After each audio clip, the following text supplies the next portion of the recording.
Hey guys, Glenn here. For those who don't know me, I have a YouTube channel about making money on Etsy. Subscribe down below if that sounds like something that you want to see more of. Today in this video, we're going to be discussing the important settings that you should consider changing in your Etsy shop to get more sales. First, let's talk about offsite ads. I see a lot of people on Facebook groups and forums complaining about not having enough profit, they're stealing all my profit, they take too much percentage for the offsite ads, how do I turn it off?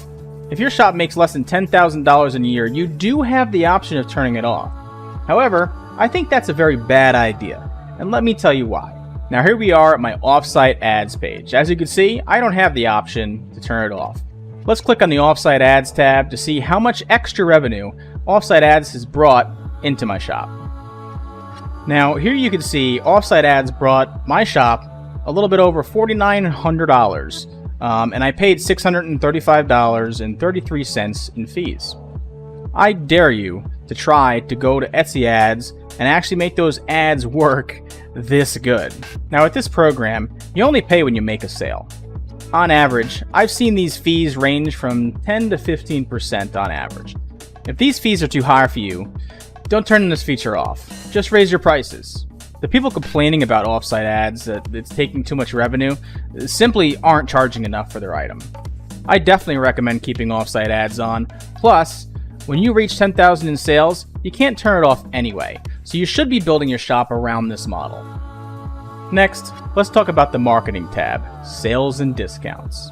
If you're not running sales, you're doing it wrong. Sales puts you in the customer notifications when you run them, and if you set them up correctly, we'll send them emails and promos to get a discount on listings they favorited, left in cart, or recently purchased.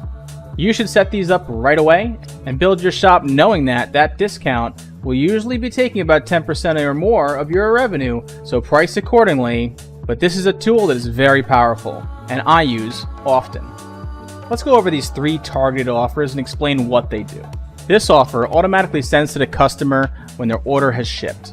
I have it on 10%, and just this month you could see how often it was used. This would be revenue that I wouldn't be getting if I didn't set this up. The next targeted offer automatically sends a coupon to your potential customer because they favorited a listing. That means they like your product. And perhaps they are just waiting for a coupon because they know Etsy does just send a coupon out, usually after they favorite things. And some people wait for the coupon, or maybe they just thought it was a little too much and you're going to give that extra 10% little nudge or remind them to buy it because they just forgot.